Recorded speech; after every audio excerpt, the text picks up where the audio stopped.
ایک روز احمد بن یعلا اپنے ساتھی سالار محمد بن حسین کے ساتھ لشکر کا ایک حصہ لے کر سمورہ شہر کے مشرقی طرف جو کوہستانی سلسلے تھے ان کی طرف شکار کرنے کے لیے گیا۔ امیر عبد الرحمن اور امیر البحر غالب پڑاؤ کے اندر ہی رہے تھے۔ جس علاقے کی طرف احمد بن یعلا اور محمد بن حسین شکار کرنے کے لیے گئے تھے وہ وہی کوہستانی سلسلہ تھا جس کی طرف اکثر و بیشتر رومیر کی بیٹی کرسینہ اپنے پاسبانوں اور اپنی ساتھی لڑکیوں کے ساتھ شکار کے لیے آیا کرتی تھی۔ اس روز جب احمد بن یعلا اور محمد بن حسین شکار کر کے لوٹے تو انہوں نے عبد الرحمن اور غالب دونوں کو حیرت زدہ کر دیا تھا۔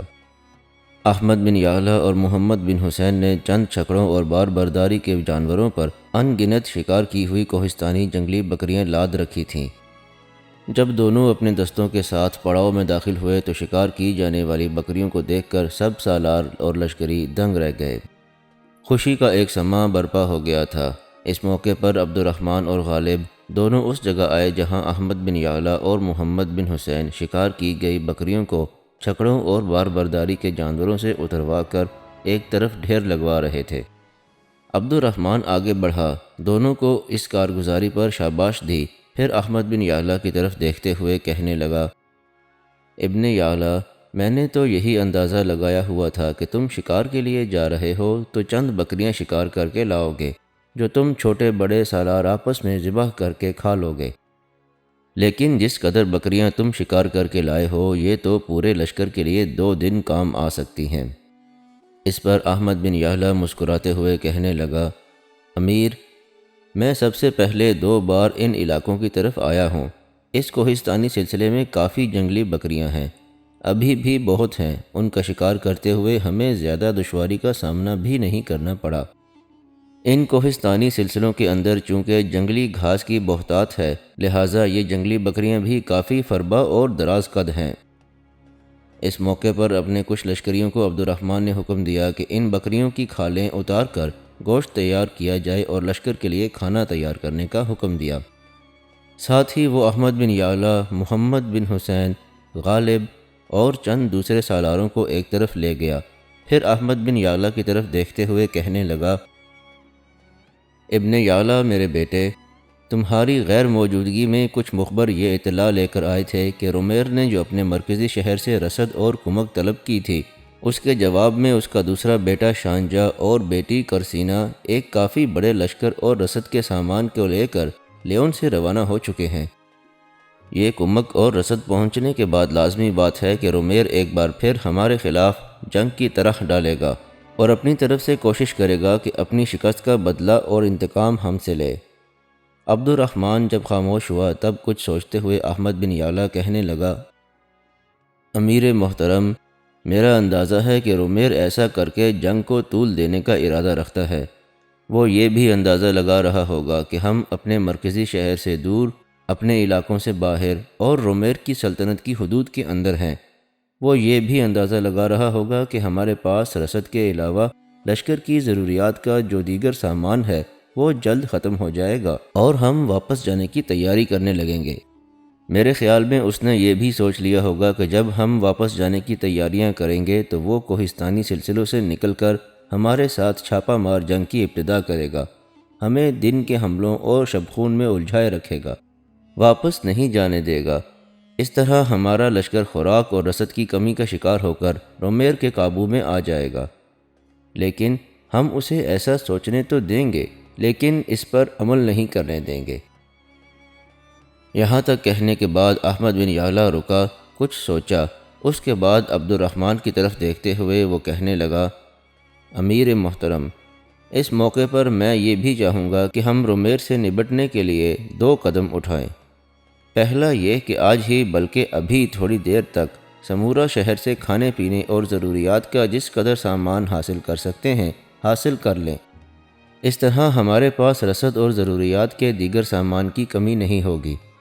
اگر ہم نے محسوس کیا کہ ہمیں خوراک کی ضرورت ہے تو سمورہ شہر کے شمال مشرق اور جنوب میں بہت سے قصبے اور بستیاں ہیں، کچھ ایسے بڑے قصبے بھی ہیں جنہیں چھوٹا شہر بھی کہا جا سکتا ہے۔ ہم لشکر کے کچھ حصے کو وہاں پھیلا کر وہاں سے بھی اپنی ضروریات کا سامان حاصل کر سکتے ہیں۔ دوسرا قدم جو ہمیں اٹھانا چاہیے وہ یہ کہ میں چاہتا ہوں کہ اس وقت جس جگہ ہمارے لشکر کا پڑاؤ ہے آپ اپنے خیمے کے ساتھ یہیں پڑاؤ کیے رہیں۔ لشکر کا وہ حصہ جو اس سے پہلے میرے ماتحت کام کرتا رہا ہے اسے لے کر میں ذرا دائیں جانب کوہستانی سلسلوں کے نزدیک جا کر پڑاؤ کر لوں۔ ایسا کرنے سے امیر محترم ہمیں یہ فائدہ ہوگا کہ رومیر کو جب اپنے مرکزی شہروں سے امداد اور کمک مل جائے گی تو یقیناً وہ ہمارے خلاف کارروائیوں کی ابتدا کر دے گا۔ اب ہمارا لشکر جس وقت دو حصوں میں تقسیم ہو جائے گا تو وہ کوہستانی سلسلوں سے نکل کر ہمارے لشکر کے ایک حصے کے خلاف کارروائی کرے گا اور اسی سے ہم نے فائدہ اٹھانا ہے۔ امیر محترم، اس کی مثال میں کچھ اس طرح پیش کر سکتا ہوں کہ اگر دن کے وقت یا رات کے کسی بھی لمحے رومیر اپنے لشکر کے ساتھ نکل کر آپ کے حصے پر حملہ آور ہونے کی کوشش کرتا ہے تو آپ اس کا مقابلہ کیجیے گا، اسے روکیے گا۔ میں دائیں جانب کاوا کاٹتا ہوا کوہستانی سلسلے کے اندر انہی وادیوں کی طرف جاؤں گا جہاں رومیر نے پڑاؤ کر رکھا ہے۔ میں جانتا ہوں ان وادیوں میں داخل ہونے کے لیے جو درے ہیں وہاں رومیر نے اپنے بہترین محافظ بٹھا رکھے ہیں، لیکن میں انہیں رونتا ہوا وادیوں میں داخل ہوں گا۔ پڑاؤ کے اندر جس قدر رومیر کا لشکر ہوگا نہ صرف اسے کاٹ کر رکھ دوں گا بلکہ اس کے پڑاؤ کی ہر چیز کو بھی سمیٹتا چلا جاؤں گا۔ ظاہر ہے جب رومیر کو خبر ہوگی کہ ہمارے لشکر کا ایک حصہ کوہستانی سلسلے کے اندر اس کے پڑاؤ پر حملہ آور ہو چکا ہے تو وہ پلٹے گا اور وادیوں کی طرف جانے کی کوشش کرے گا۔ ایسی صورت میں آپ جب پشت کی جانب سے اس پر حملہ آور ہوں گے اور سامنے کی طرف سے میں اس کے پڑاؤ سے نکل کر اس پر ضرب لگاؤں گا تو میرے خیال میں اسے ایسی شکست کا سامنا کرنا پڑے گا جو اس سے پہلے اس نے اپنی زندگی میں دیکھی بھی نہ ہوگی۔ احمد بن یعلا جب خاموش ہوا تب عبد الرحمن کہنے لگا، بیٹے میں تمہاری ان دونوں تجویزوں سے مکمل اتفاق کرتا ہوں۔ آج ہی تم اپنے حصے کے لشکر کے ساتھ حرکت میں آؤ، سمورہ شہر سے جس قدر سامان حاصل کر سکتے ہو کر لو۔ اس سارے سامان کو دو حصوں میں بانٹتے ہیں، ایک حصہ میرے لشکر کے پاس اور دوسرا تمہارے لشکر میں رہے گا۔ اس کے بعد تم اپنے حصے کے لشکر کے ساتھ نئی جگہ پڑاؤ کر لینا، لیکن بیٹے ایک احتیاط میں بھی روا رکھوں گا اور تم بھی اس پر عمل کرنا۔ دن ہو کہ رات لشکر کا ایک حصہ ہر وقت مستعد رکھنا، کیونکہ دن اور رات کے کسی بھی حصے میں رومیر کوہستانی سلسلے سے نکل کر اچانک حملہ آور ہو کر ہمیں نقصان پہنچا سکتا ہے۔ ایسی ہی احتیاط میں بھی برتوں گا۔ احمد بن یعلا نے امیر عبد الرحمن الثالث کی اس تجویز سے اتفاق کیا۔ پھر تھوڑی دیر بعد احمد بن یعلا اور محمد بن حسین لشکر کے ایک حصے کے ساتھ حرکت میں آئے اور سمورہ شہر میں داخل ہوئے۔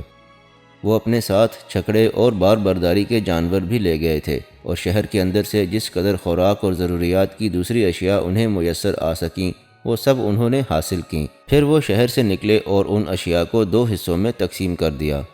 ایک حصہ امیر عبد الرحمن کے لشکر کے سپرد کیا گیا اور دوسرا حصہ احمد بن یعلا اور محمد بن حسین نے اپنے لشکر کے لیے رکھ لیا۔ اس کے بعد احمد بن یعلا اور محمد بن حسین اپنے لشکر کو لے کر پہلے سے طے شدہ تجویز کے مطابق دائیں جانب پڑاؤ کر گئے۔ کرسینہ اور اس کا بھائی شانجہ دونوں ایک خاصے بڑے لشکر اور رسد کے سامان کو لے کر اپنے باپ رومیر کے پاس پہنچے۔ ان دونوں بہن بھائیوں کی آمد پر رومیر، اس کا بڑا بیٹا اور ڈینو اور دوسرے سالار بے حد خوش ہوئے۔ کرسینہ اور شانجہ کی آمد سے پہلے رومیر نے اس وادی کے اندر پہلے ہی کچھ خیمے نصب کروا دیے تھے۔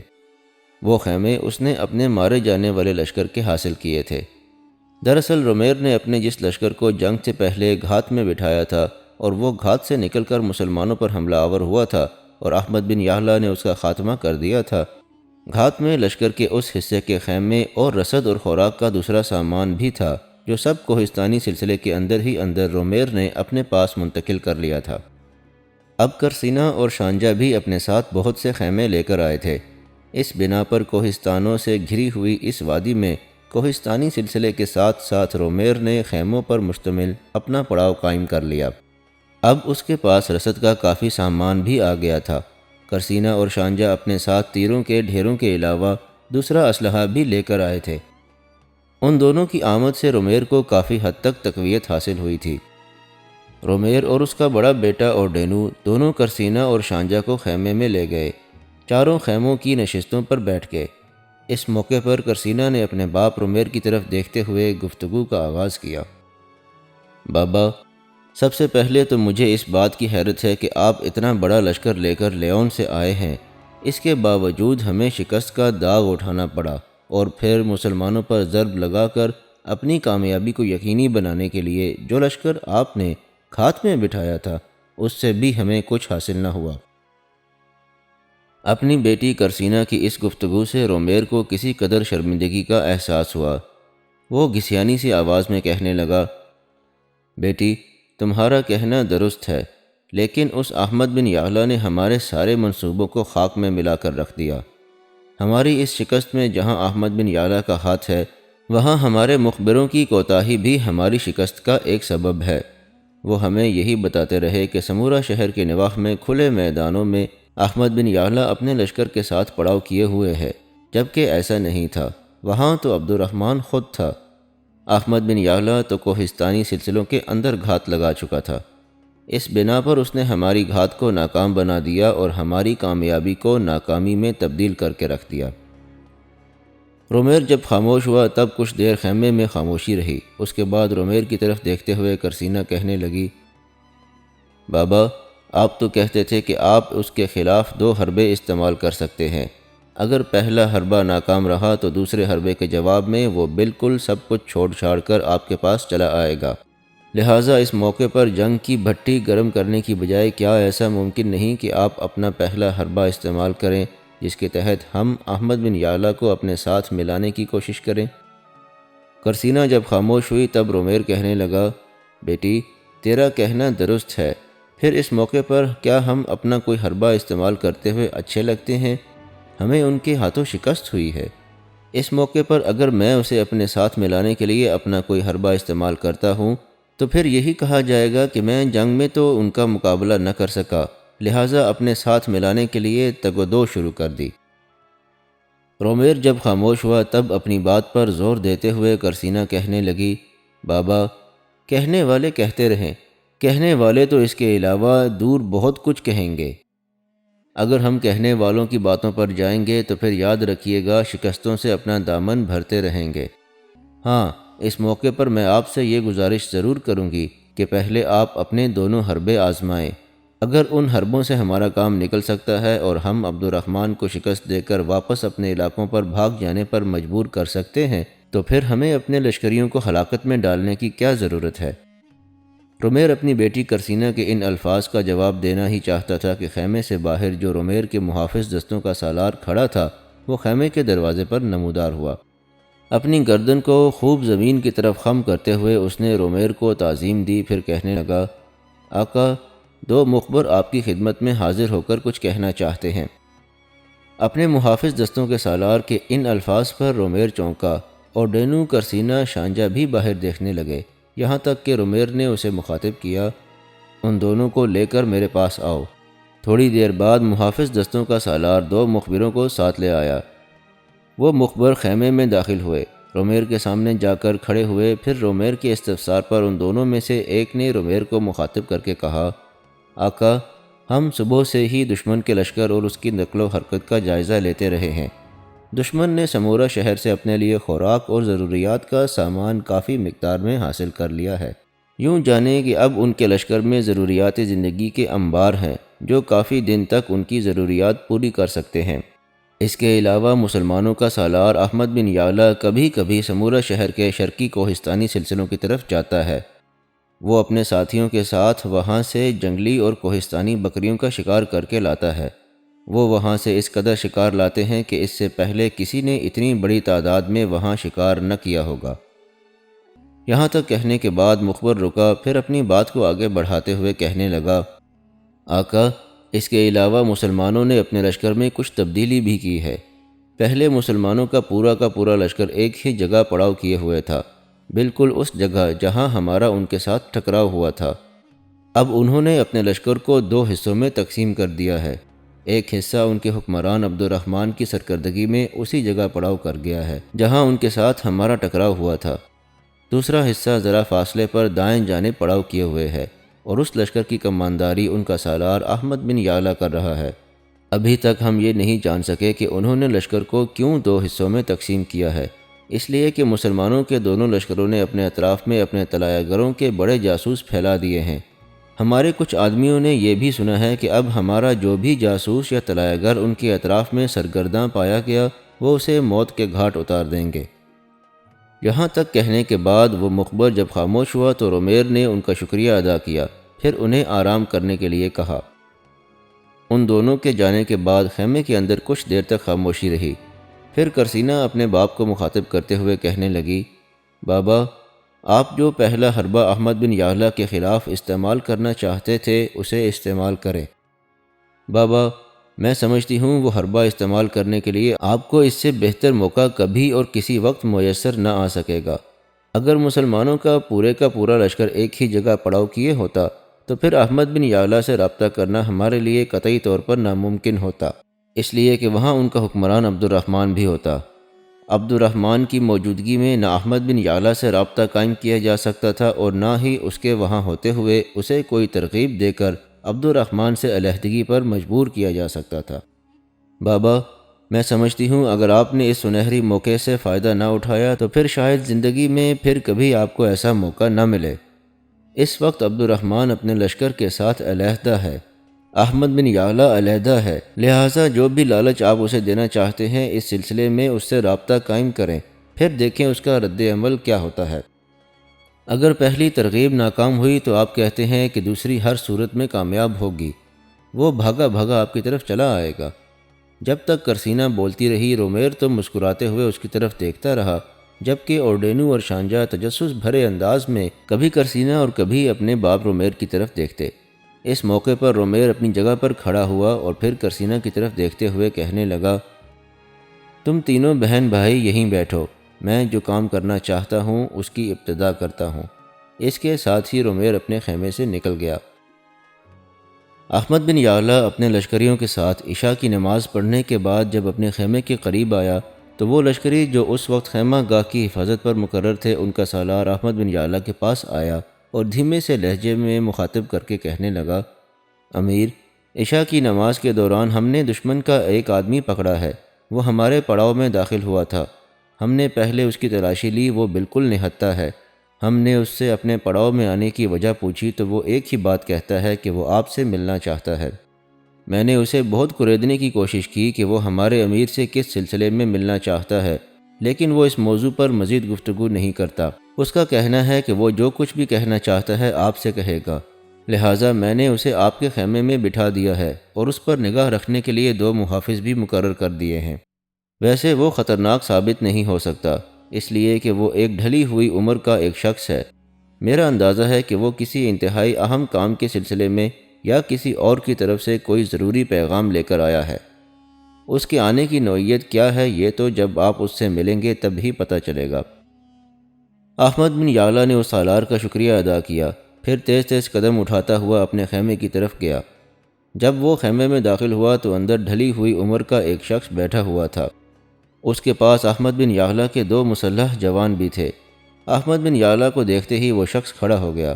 احمد نے آگے بڑھ کر اس شخص سے پرجوش مصافحہ کیا، اپنی نشست پر بیٹھنے کے لیے کہا۔ جب وہ بیٹھ گیا تب احمد نے اسے مخاطب کر کے کہا، آپ یہ بتائیں کہ آپ کہاں سے آئے ہیں، مجھ سے کیا چاہتے ہیں اور آپ مجھ سے کس موضوع پر گفتگو کرنا چاہتے ہیں۔ اس پر ڈھلی ہوئی عمر کے اس شخص نے دائیں بائیں محافظوں کی طرف دیکھا، پھر احمد کی طرف دیکھتے ہوئے کہنے لگا، مسلمانوں کے امیر، میں بالکل تنہا ہوں، آپ میری تلاشی لے سکتے ہیں۔ آپ یہ خیال بھی دل میں نہ لائیے گا کہ میں آپ کے لیے کسی موقع پر خطرے کا باعث بن جاؤں گا، لیکن میری آپ سے گزارش ہے کہ مجھے آپ سے جو کچھ کہنا ہے تنہائی اور علیحدگی میں کہنا ہے۔ اس پر احمد بن یعلا نے ان دونوں مسلح جوانوں کو سر سے مخصوص اشارہ کیا، جس پر وہ دونوں خیمے سے باہر نکل کر کھڑے ہو گئے۔ ان کے جانے کے بعد احمد بن یعلا نے اسے مخاطب کیا، اب کہو تم کیا کہنا چاہتے ہو۔ جواب میں وہ بوڑھا کچھ دیر تک سوچوں میں ڈوبا رہا۔ احمد بن یعلا نے پھر اسے مخاطب کیا، میں نہیں جانتا کہ تم کون ہو، تمہیں کس نے بھیجا ہے، لیکن میں ایک بات کہوں کہ جو کچھ بھی تم نے کہنا ہے اس کے لیے میرے سامنے تمہید مت باندھنا، اپنی گفتگو کو طول بھی مت دینا، اپنا مدعا مختصر الفاظ میں بیان کرو، اب بولو کیا چاہتے ہو۔ وہ بوڑھا سنبھل کر بیٹھا، پھر احمد کو مخاطب کر کے کہنے لگا، یعلا کے بیٹے، مجھے لیون کے بادشاہ رومیر نے آپ کی طرف بھیجا ہے۔ وہ آپ کی خدمات حاصل کرنا چاہتا ہے۔ اس کی خواہش ہے کہ آپ عبد الرحمن الثالث کے لشکر سے نکل کر رومیر کے لشکر میں شامل ہو جائیں تو جس قدر جاگیر چاہیں گے وہ آپ کو دے گا، جس قدر مال و زر کا آپ مطالبہ کریں گے اسی قدر مال و زر آپ کو مہیا کیا جائے گا۔ اس کے ساتھ رومیر آپ کے ساتھ وعدہ کرتا ہے کہ ایسی صورت میں وہ آپ کو اپنے لشکریوں کا سالار اعلیٰ مقرر کرے گا۔ یہاں تک کہنے کے بعد وہ بوڑھا رکا، گلا صاف کیا، پھر دوبارہ احمد بن یعلا کو کہنے لگا، آپ کی طرف روانہ کرتے وقت مجھے رومیر نے تاکید کی تھی کہ میں آپ سے یہ کہوں کہ وہ آپ کے سامنے زر، جواہرات اور دولت کے انبار لگا دے گا، آپ کو اپنی مملکت میں ایسی عزت اور وقار دے گا جس کا آپ اندازہ نہیں کر سکتے۔ اس کے جواب میں اس کا صرف ایک ہی مطالبہ ہے کہ آپ کرتبہ سے نکل کر اس کے پاس لیون میں آ جائیں اور اس کے لشکریوں کی سربراہی کریں۔ وہ بوڑھا جب خاموش ہوا تب چند لمحوں تک احمد بن یعلا نے اس کی طرف دیکھا، پھر کہنے لگا، جو گفتگو تو نے کی ہے اور جو الفاظ تو نے میرے سامنے کہے ہیں، میں جانتا ہوں کہ تو نے اپنی طرف سے نہیں کہے، رومیر نے تمہارے منہ میں ڈالے ہیں۔ ایسی گفتگو کر کے تم نے میرے دین، میری وطن پروری اور میری ذات کا مذاق اڑایا ہے۔ رومیر کے پاس چلے جانے کا مطلب یہ ہے کہ میں اپنے دین کا خود مذاق اڑاتے ہوئے اس کے دین کے پروں پر سوار ہو جاؤں گا، لیکن یہ پیغام بھجواتے وقت شاید رومیر نے سوچا نہیں کہ ہمارا دین ایک نورانی وقت ہے جو زمان و مکان کی حدود سے بے نیاز ہے۔ رومیر مجھے اپنے ہاں آنے کی دعوت دے کر مجھے رفعت اور سربلندی سے ذلت اور پستی کے گڑھوں میں گرانا چاہتا ہے، جسے میں کسی بھی صورت منظور نہیں کر سکتا۔ رومیر نے یہ پیغام دے کر دوسری ضرب میری ذات پر لگائی ہے۔ واپس جا کے اسے بتانا کہ میں نے اپنی ذات کو اپنے رسول محترم محمد رسول اللہ صلی اللہ علیہ وآلہ وسلم کی شریعت، اسلامی تمدن اور ثقافت، اس کی روایات سے وابستہ کر رکھا ہے، اور انہی چیزوں نے میرے شعور کو ایسی فراست عطا کی ہے جسے میں یہ جان سکتا ہوں کہ اس کائنات کے خالق اور ناظم کی ناراضگی، اس کی خفگی کن امور میں ہے۔ اس کے راستے کو ترک کرنا میں خود اپنے ہاتھوں سے اپنی موت کو دعوت دینے کے مترادف خیال کرتا ہوں۔ یہاں تک کہنے کے بعد احمد رکا، پھر آنے والے اس بوڑھے کو مخاطب کرتے ہوئے کہنے لگا، تمہارے حکمران رومیر نے تیسری ضرب میرے وطن اور میری وطن پروری پر لگائی ہے۔ میرے عزیز، تو واپس جا، میری طرف سے اپنے بادشاہ رومیر کو پیغام دینا کہ میں کوئی بک جانے والی چیز نہیں جس کا اس نے سودا لگانے کے لیے تمہیں میرے پاس بھیجا ہے۔ میں تم سے کچھ نہیں کہتا اس لیے کہ تم تو ایک پیغام بر ہو۔ اس موقع پر اگر رومیر میرے سامنے ہوتا تو میں اسے بتاتا کہ یہ پیغام دینے پر میں اس کا کیا حشر نشر کرتا ہوں۔ اس سے زیادہ میں تم سے کچھ نہیں کہنا چاہتا، تم جا سکتے ہو۔ احمد بن یعلا کی اس گفتگو کے جواب میں بوڑھا اپنی جگہ پر اٹھ کھڑا ہوا۔ خیمے کے باہر جو مسلح جوان کھڑے ہوئے تھے، احمد بن یعلا نے ان میں سے دو کو حکم دیا کہ وہ بوڑھے کو اپنے پڑاؤ سے باہر نکال آئیں۔ اس کے ساتھ ہی احمد بن یعلا اپنے خیمے میں داخل ہو گیا۔